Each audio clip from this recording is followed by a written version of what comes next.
अलग अलग घरों में, तो 500 मीटर के रेडियस में कंटेनमेंट जोन बनाया जाता है और उसके बाद फिर बफर जोन होता है। लेकिन ये निर्णय लिया गया है, जब अगर किसी घर में सिंगल केस आता था, एक केस आता था, तो वैसे में कंटेनमेंट जोन केवल 250 मीटर का होता है या मोहल्ला, पूरा मोहल्ला होता है। ये निर्णय लिया गया है, शासनादेश जारी हो गया कि अगर किसी एक घर में ही अगर केसेस आते हैं, 2-3 लोग उसी घर के संक्रमित हो जाते हैं, तो उस वैसी स्थिति में भी केवल 250 मीटर का ही कंटेनमेंट जोन बनाया जाएगा और मोहल्ला को ही, जो मोहल्ला है उसको ही कंटेनमेंट जोन में रखा जाएगा। भारत सरकार के द्वारा कल कोरोना वायरस के मरीजों के ट्रीटमेंट के लिए बहुत ही डिटेल्ड गाइडलाइंस जारी की गई हैं और उसको सभी डॉक्टर्स के साथ हम लोगों ने शेयर कर लिया है, जिससे उन्हें सहायता मिलेगी।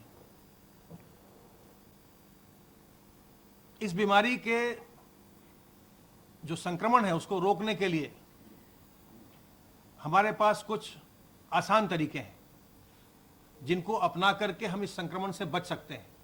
इस संक्रमण की इस समय कोई वैक्सीन नहीं है, इसलिए इससे बचाव करके ही हम संक्रमण से मुक्त रह सकते हैं। और इसके बचाव के लिए बहुत ही साधारण तरीके हैं, आसान तरीके हैं। पहला, अपने हाथ को साबुन पानी से बार बार धोते रहिए, क्योंकि जो आपका हाथ है ये संक्रमण आपके भीतर जाने का जरिया बनता है। जब आप किसी इन्फेक्टेड सरफेस को, सतह को छूते हैं और फिर हाथ से अपने मुंह, नाक, आंख को जब आप टच करते हैं तो वायरस आपके अंदर जाता है। इसलिए अगर आप हाथ को साबुन पानी से अच्छे से धो लेते हैं तो आपका हाथ वायरस से मुक्त हो जाता है और फिर संक्रमण की श्रृंखला, जो ट्रांसमिशन चेन है, वो टूट जाती है। तो पहला काम तो ये कि साबुन पानी से हाथ को बार बार धोते रहिए। दूसरा, जब आप किसी के नज़दीक जाते हैं और अगर वो व्यक्ति संक्रमित है तो जब आपसे वो बात करता है, जब वो छींकता है, खांसता है, तो जो उसके मुंह और नाक से ड्रॉपलेट निकलते हैं वो आपके अंदर जाते हैं। जब आप बात कर रहे हैं, आपके मुंह और नाक से आपके अंदर जाते हैं और उससे आप संक्रमित हो जाते हैं। इसलिए जरूरी है कि आप दूसरे व्यक्ति से 2 गज की दूरी, बचाव के लिए जरूरी, उससे 2 गज की दूरी बनाकर रखिए। और जब भी आप किसी से बातचीत करें 2 गज दूर रहें, तो वैसे में वायरस आप तक नहीं पहुंच पाता। और तीसरी बात, बहुत ही आसान तरीका, अपने मुंह और नाक को हमेशा ढक कर रखिए। मास्क से ढकिए, दुपट्टे से ढकिए, रुमाल से ढकिए, गमछे से ढकिए। तो जब आप 2 गज की दूरी मेंटेन करेंगे और अपने मुंह और नाक को ढक कर रखेंगे, तो जब आप सामने वाले से बात कर रहे हैं तो वायरस आपके अंदर नहीं जाएगा, आप संक्रमित नहीं होंगे। और अगर आपने अपने मुंह और नाक को ढक के रखा है तो जब आप हाथ से भी अपना चेहरा टच करते हैं तो भी आपके मुंह और नाक के रास्ते वायरस नहीं जा पाएगा। इन 3 चीज़ों का ध्यान रख करके हम संक्रमण से बच सकते हैं। और जब आप, जो रेस्पिरेटरी एटिकेट होता है उसका भी पालन करना चाहिए। अगर आपको खांसी आ रही है या आप छींक रहे हैं तो सबसे पहली बात तो ये आपके ऊपर आपका मुंह और नाक ढका हुआ होना चाहिए, ताकि जो संक्रमण है वो दूसरे तरफ कहीं दूसरे लोगों के पास न जाए या सरफेसेस पर न गिरे। अगर उस समय मान लीजिए कि आपके मुंह और नाक ढका हुआ नहीं है तो एक टिश्यू पेपर लेकर के मुंह के ऊपर रख के तब खांसिए या छींकिए और टिश्यू पेपर को डस्टबिन में फेंक दीजिए। अगर वो भी नहीं है तो अपने हाथ को, केहूनी को इस तरह से लाइए मुंह के ऊपर और तब फिर आप उसमें छींकिए या खांसिए। इससे क्या होगा कि संक्रमण जो है वो नीचे नहीं गिरेगा, आपके यहाँ पर रुक जाएगा कपड़े पर, फिर उसको आप धो लेंगे तो आप दूसरों को बचाएंगे। हमें अपने को बचाना है और दूसरों को भी बचाना है। और जब भी आप किसी व्यक्ति से मिलिए, 2 गज की दूरी इसलिए मेंटेन करना जरूरी है कि आपको नहीं पता वो व्यक्ति संक्रमित है कि नहीं है, क्योंकि 80% मामले ऐसे आते हैं जिनमें कोई लक्षण ही नहीं आता। तो ये हमको ये मानना चाहिए, आज जब संक्रमण हमें देखने को मिल रहा है, संक्रमण का प्रसार हो रहा है, तो उसकी श्रृंखला को रोकने के लिए हमें ये मान के चलना चाहिए कि हम जिस भी किसी व्यक्ति के पास जा रहे हैं वो संक्रमित संभवतः हो सकता है, इसलिए उससे हम सावधान रहें। हम उससे 2 गज की दूरी मेंटेन करें तो हमें संक्रमण नहीं आएगा। और अगर हम मास्क और लगाएंगे, अपने मुंह और नाक को कवर करेंगे, तो हम खुद भी बचेंगे और दूसरे को भी बचाएंगे। तो इसलिए हमें और आपको, सब लोगों को मिल करके प्रदेश को संक्रमण से मुक्त करना है, संक्रमण को नियंत्रित करना है। और किसी प्रकार की हीन भावना मत लाइए। अगर संक्रमण हो तो, संक्रामक बीमारी किसी को भी हो सकती है और दूसरे को हो तो कोई दुर्भावना मत लाइए। तत्काल जांच करवाइए, अपना इलाज करवाइए। जांच की व्यवस्था इलाज की व्यवस्था निःशुल्क है और किसी प्रकार के लक्षण आने पर, सांस फूलने पर, जुकाम होने पर, ज्वर होने पर तत्काल हमारे हेल्पलाइन नंबर 1800 180 5145 पर फोन करें या अपने जिले के जिला अस्पताल जाइए, जिला मुख्य चिकित्सा अधिकारी संपर्क करिए। तबीयत ज़्यादा खराब लग रही हो 108 नंबर को कॉल करिए और एम्बुलेंस मंगवाइए। एम्बुलेंस आएगी, घर से आपको अस्पताल ले जाएगी, आपकी जांच भी होगी, आपका इलाज भी होगा। तो किसी प्रकार की हीन भावना मत लाइए। जितनी जल्दी आप सामने आएंगे, जितनी जल्दी अपना इलाज करवाएंगे, आप बिल्कुल स्वस्थ होकर घर बिल्कुल वापस स्वस्थ होकर लौटेंगे। देर करेंगे जटिलताएं होती हैं। आप सबसे मेरा अनुरोध है कि अपनी बीमारी को बिल्कुल न छुपाइए। तत्काल जैसे ही आपको लक्षण लगे तत्काल अपनी जांच कराइए। अब मैं अनुरोध करूंगा प्रमुख सचिव गृह से।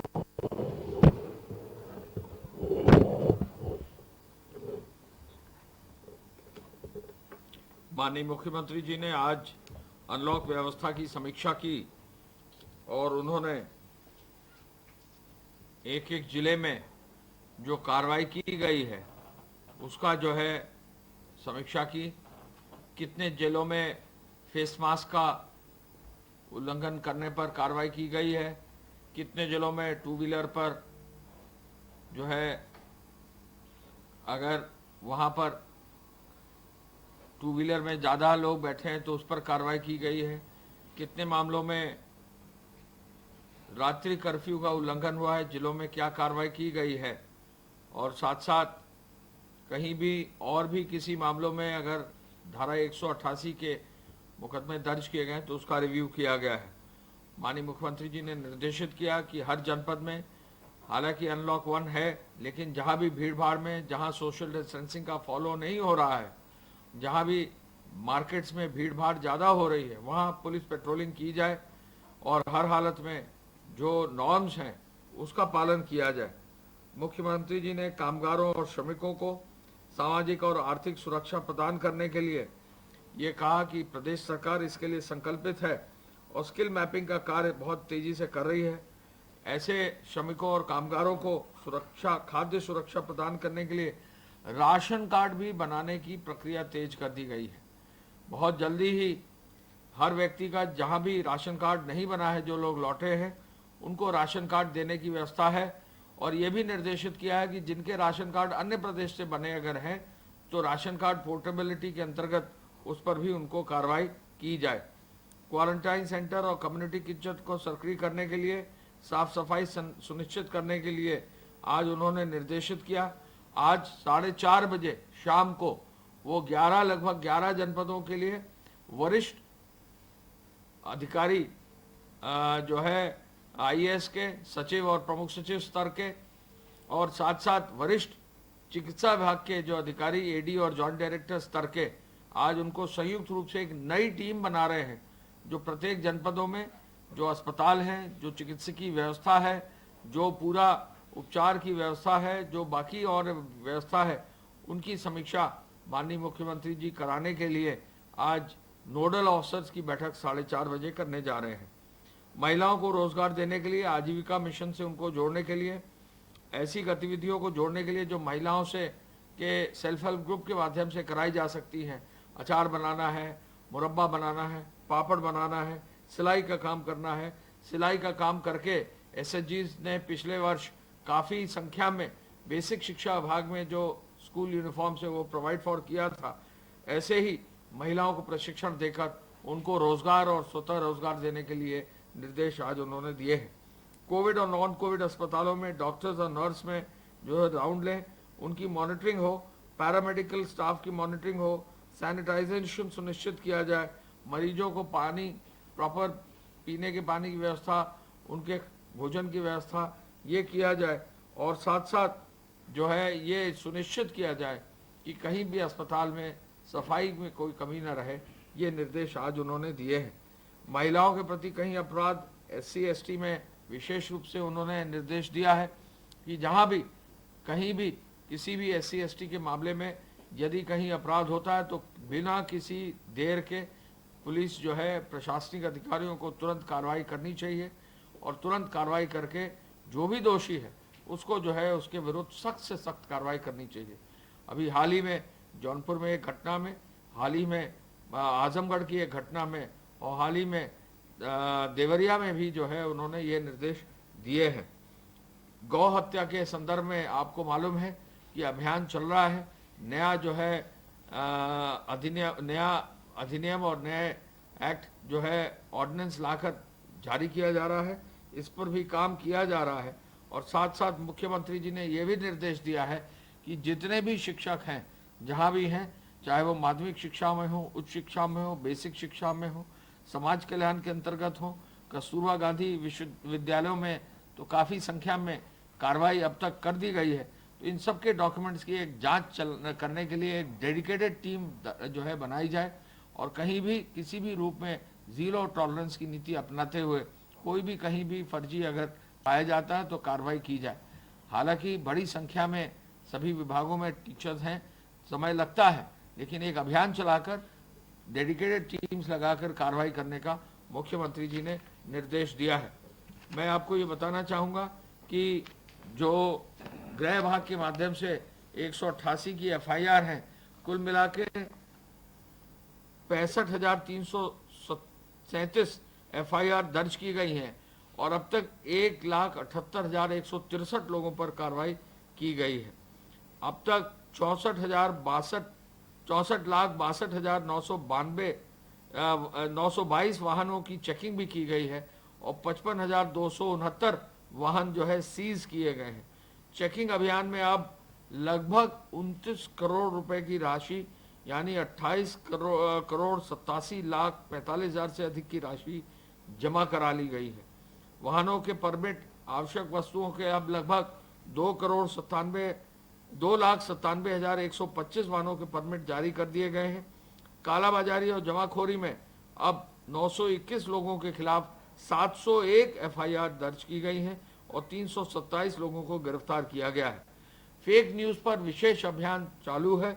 फेक न्यूज़ पर आपको मालूम है कि माननीय उच्चतम न्यायालय ने स्वतः ही संज्ञान लेकर ये कहा है कि इस पूरे कोविड अभियान में फेक न्यूज़ का जो है जीरो टॉलरेंस रखा जाए। अब तक 1457 मामलों को सूचना विभाग के माध्यम से पुलिस को इसकी सूचना देते हुए कार्रवाई करने का निर्देश दिया गया है।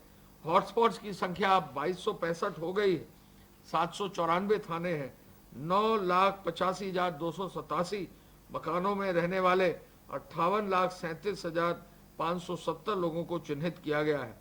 हॉटस्पॉट क्षेत्रों में जो कोरोना पॉजिटिव संख्या है वो 4929 है, यानी एक्चुअली हॉटस्पॉट के क्षेत्रों को ही अगर कॉन्सेंट्रेट करके कार्रवाई की जाए तो काफ़ी हद तक कोविड की लड़ाई में जो है सफलता मिल सकती है।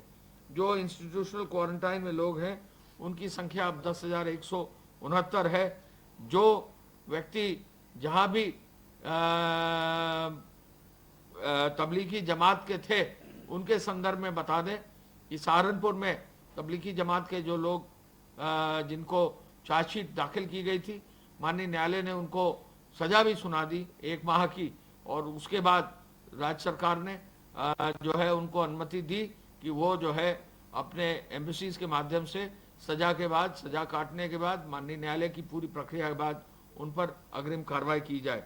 APC साहब की रिपोर्ट के अनुसार अब तक जो हॉटस्पॉट वाली बस्तियां हैं उनमें 4,284 door step delivery milk booth के और मिल्क वैन की है। डोर स्टेप डिलीवरी सब्जी आदि की 5,638 हैं। Door step delivery provision store की 5,168 है। प्रोविजन स्टोर के माध्यम से डिलीवरी व्यक्तियों की संख्या 6,063 है, और अब हॉटस्पॉट क्षेत्रों में 92 सामुदायिक जो किचन है उनको संचालित किया जा रहा है। गेहूं क्रय की स्थिति भी अब काफ़ी बेहतर हो गई है, और कुल अब तक 392.51 लाख क्विंटल गेहूं जो है क्रय कर लिया गया है, और पहली बार मंडी के माध्यम से भी जो है 84,60,000 क्विंटल खरीदा गया है, और न्यूनतम समर्थन मूल्य पर खाद्य रसद विभाग के माध्यम से 307.91 लाख क्विंटल खरीदा गया है। उद्योगों के माध्यम से अब जो पर्सनल प्रोटेक्टिव इक्विपमेंट है और मास्क है उसकी 70 इकाइयां प्रदेश में चालू कर दी गई। पीपीई बनाने वाली 70 इकाइयां हमारे प्रदेश में अब चालू हो गई हैं और ये एक अच्छा जो है होम ग्रोन इंडस्ट्रीज हैं जिनके माध्यम से प्रदेश को फायदा अब मिल रहा है। उद्योगों में जो श्रमिक हैं, नगरीय क्षेत्र में जो श्रमिक हैं, ग्रामीण क्षेत्र में जो श्रमिक हैं, सबको मिलाकर अब 336.42 करोड़ रुपीस का खर्चा किया गया है, जिसमें अब 33.64 लाख लोगों को जो है लाभ मिल चुका है। ट्रेन की संदर्भ में मैं बताना चाहूँगा कि अब तक 1647 ट्रेन आ चुकी हैं, जिसमें लगभग 22,23,812 लोग आ चुके हैं। आज भी एक ट्रेन जो है महाराष्ट्र से आ रही है और अब ये सिलसिला काफ़ी हद तक जो है इस कार्य का पूरा हो गया है। माननीय उच्चतम न्यायालय ने जो निर्देश दिए थे उसके क्रम में हमारे प्रदेश से अब ट्रेन जो है भट्टा श्रमिकों की भी अन्य प्रदेशों को जा रही है और आज भी कुछ ट्रेन भट्टा श्रमिकों की अन्य प्रदेश भेजी जा रही हैं। हमारे प्रदेश में कहीं भी किसी भी रूप में यदि कोई भी श्रमिक अन्य किसी प्रदेश का है, प्रदेश सरकार माननीय मुख्यमंत्री जी के मार्गदर्शन में कृत संकल्प है कि कहीं भी प्रदेश में कोई भी व्यक्ति अगर अन्य प्रदेश जाना चाहेगा तो सुरक्षित रूप से सकुशल सम्मान के साथ उसको अपने घर भेजा जाएगा। धन्यवाद। जय हिंद। आप देख रहे हैं के न्यूज, खबरों का सारथी।